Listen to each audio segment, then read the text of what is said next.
Come on. One of you is going to be sitting up shallow. There's one.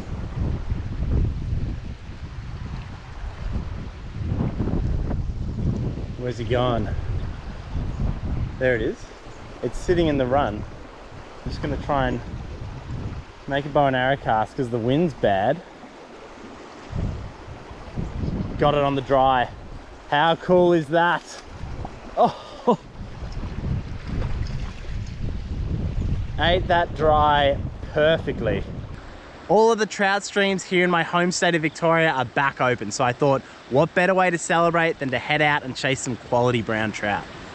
It's been quite a dry winter, so the rivers, as you can see, I mean, it splits around some islands here, but there's not heaps of water around. It's not pushing like it normally would in early season. So it'll be interesting to see where the fish are sitting, because, you know, normally early season, I'd expect them to be tucked out of the main current in some of the softer water. But because the river's down, it's kind of warm. It's like 20 degrees, which is crazy. You know, we might get some fish up in the runs. They might rise. So we'll fish nymph and dry. We'll mix it up and hopefully catch some cracking fish. I'm just gonna sneak up this tail out from an angle. I'm actually using all the gum trees up here to cut out the glare. My aim just at the start here is, whilst I haven't really honed in where they're sitting or anything in particular, I'm just making a range of different presentations, some dead drifts, some swings, some animation, and I'm trying to just cover all of the water. Fishing some flat water now, I'll get back into some runs, and then I think I'll have an idea of, you know, after fishing a few pieces of water, where the most productive stuff is.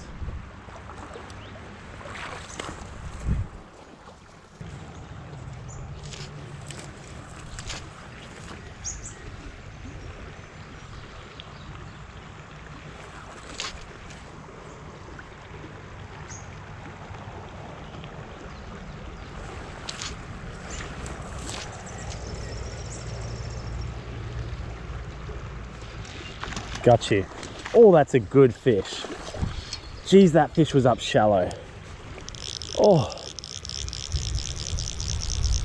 great fish.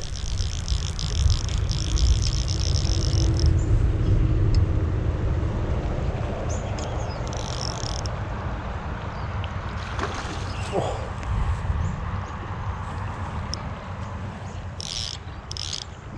What a fish.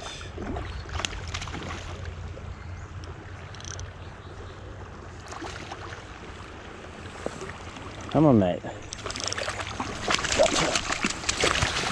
Oh, how good is that? Beautiful. Look at the markings on this guy. That fish. That is crazy. Look at those big, beautiful spots. Heron partridge in the top lip.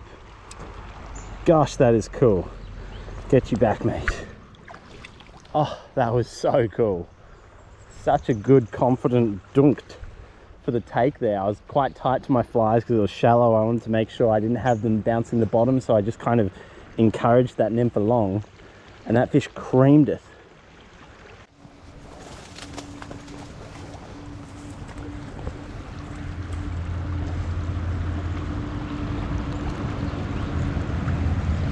Oh, how about that? What a take. Oh, beautiful fish. Come on, buddy. Strong fish. Obviously charged up with this fresh of water in the river. Oh, how good is that?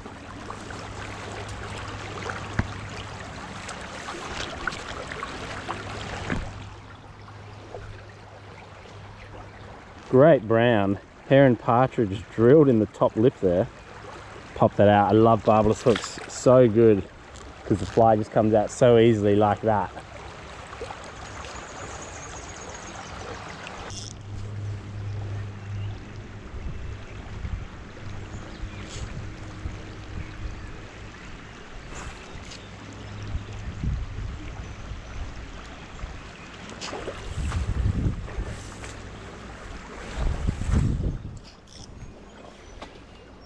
Great run here. I'm gonna make a few drifts with the dry and the nymph through this little bit, and if I don't touch one, I'll probably pop a second nymph on.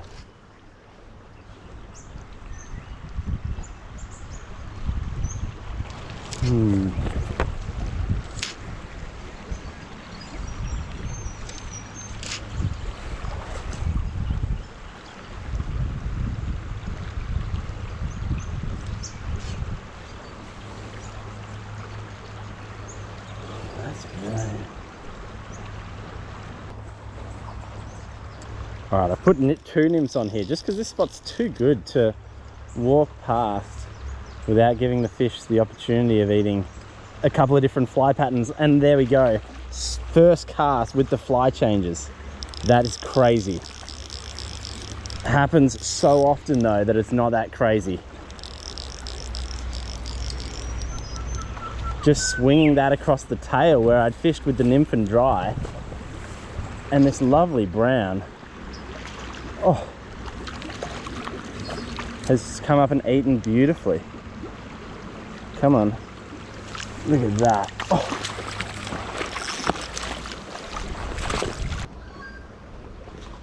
Perfectly demonstrated. Check out that. Such a great looking fish.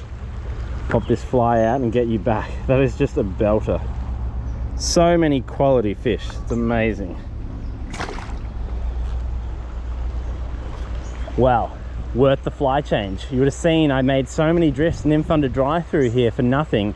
Changed the two nymphs. It's easy because I had my dry off a dropper here, so I could literally just snip the dry off, change the dry to a nymph, change the bottom nymph to another nymph, make another couple of casts, showed them the swing, and then that fish came and ate that.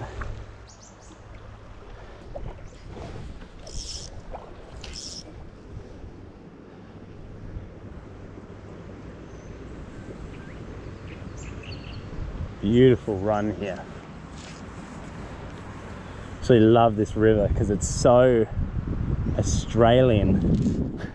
Like, just the fact that there are gum trees all the way up the side I find very, very cool.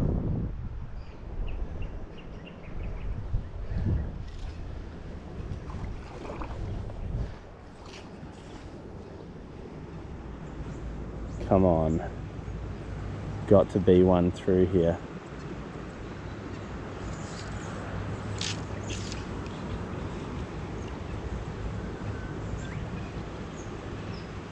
Just kept the two nymphs on here because this has a little bit of depth to it, I think.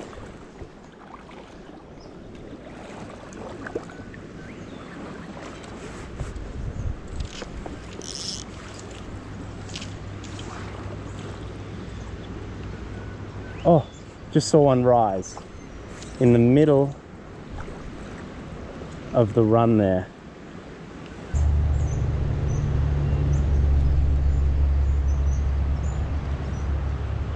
Okay, I've changed back to the dry and the nymph because there is a rising fish in kind of, there's two little faster pieces of current in this run. There's a slack little eye created by a boulder up there, and it rose when I was double nymphing up. So again, I chopped my top dropper, the nymph off the top dropper, I've tied the dry on. I'm gonna present and hopefully we get it to eat either the dry fly or the nymph. Should go close. Got it. Ate the nymph. Gave it the dry first, but it may have just responded to the plop of the nymph there. That's a nice brown. Gosh, they're in such good condition. So good.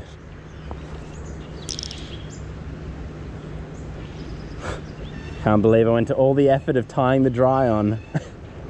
It's amazing though, when you don't go to the effort of changing, when you see a rising fish like that, often you'll throw your two nymphs at them or your single nymph, and then you don't catch it and you go, oh, I wish I had the dry. So that's why I did change to the dry, because you never know. Sometimes the fish don't want to eat one, they want the other. Sometimes they're happy to eat either. And this, another great fish. Oop, pop that nymph out. Get you back, mate. Worth the change. Hey everyone, I'm taking a quick break from the fishing to remind you all that I do offer guiding, on-water coaching, as well as clinics which you can attend. So if you are interested in any of that stuff, head to my website, tomjarmanfishing.com. You'll find out all the information there. Now let's get back to the fishing. Awkward piece of water to fish here. It's why the long rod is beautiful for this scenario, because I can reach over all of these reeds and, you know, manipulate my flies, change the drift and fish with control. And then when I do need a fish over there, I'm able to reach across the currents as well, which helps keep that line off the water and reduce drag as well. I'm just going to try and keep relatively tight to this fly because it's a complex glidey run here.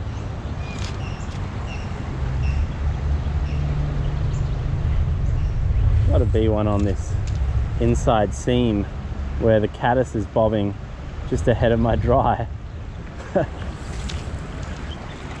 Ooh, bad cast.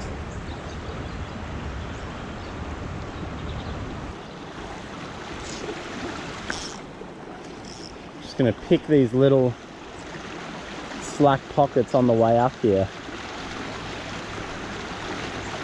It doesn't take much to hold a fish in this stuff.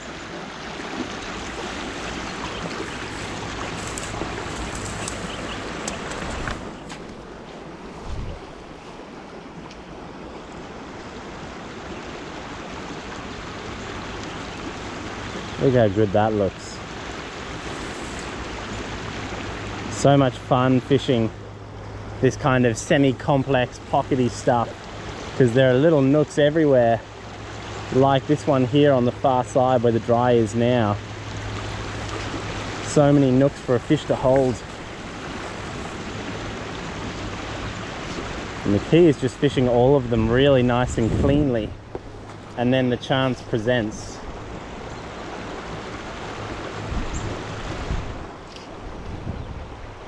Look at that little run.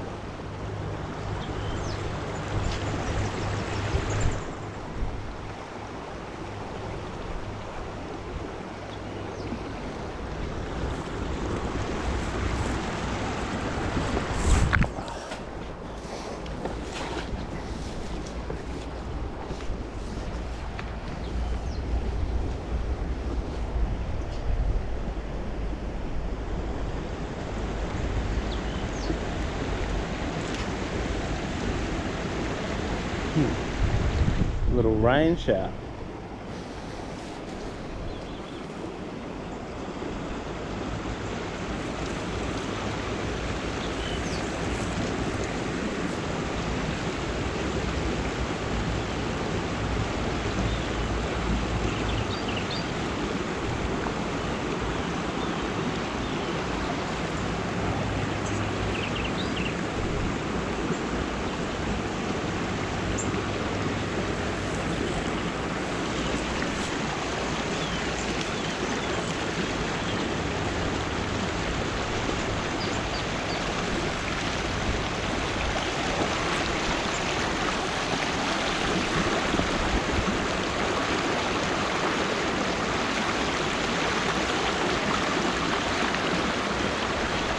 Oh, great fish there.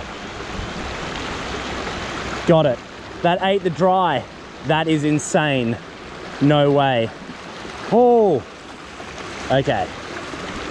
Let's see what we can do. That is amazing. I was just standing here fishing that far side. This big brown just cruised on up and I threw the dry in front of it and it ate it beautifully.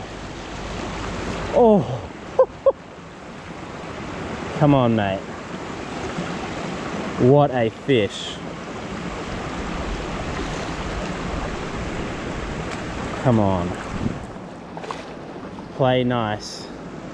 Geez, that is a cracking brown. Come on. It hasn't, oh! I was just gonna say, it hasn't done anything too crazy, which I'm very happy about. I may have spoken too early. So many rocks. and there's sticks because of the fresh rain, and I've got a loose dropper hanging around, so I don't want to muck around, and we got it. Look at that. That is a belter. Check out that amazing brown trout. This guy woofed a split wing mayfly. So good getting big fish like that on a dry. All right, let's get this amazing fish back. There it goes. How good was that? That was awesome.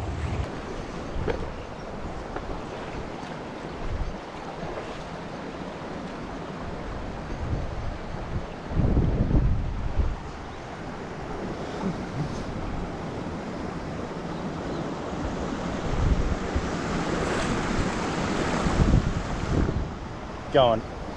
Oh. Got it. Oh. Dry fly eats. How cool was that? Oh. Just nailed it.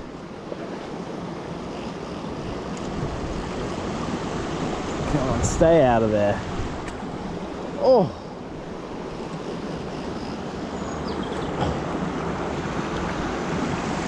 Great fish.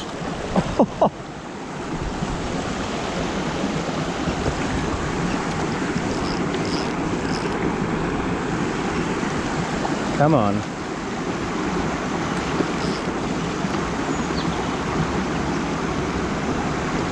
Straight in the top lip too. How good is that? Dry there in the top of the mouth. It's actually falling out. So good to have dry fly fishing right at the season opening. So cool.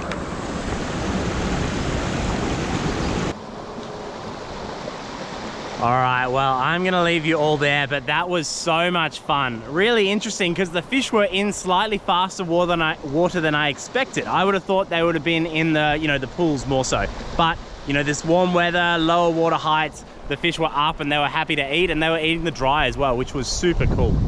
Don't forget, in the drop down below in the description, there are links to all of the Orvis and SA gear that I was using. There are also links to my flies in the Fly Life fly shop that I was fishing today, so you can purchase those there as well. Hit all those links to check that stuff out. There's also a link to my website, tomjarmanfishing.com, where you can find out more information about my coaching, guiding, and clinics. I hope you enjoyed watching. I hope you guys have a great start to the river season as well, and I'll see you guys all next video.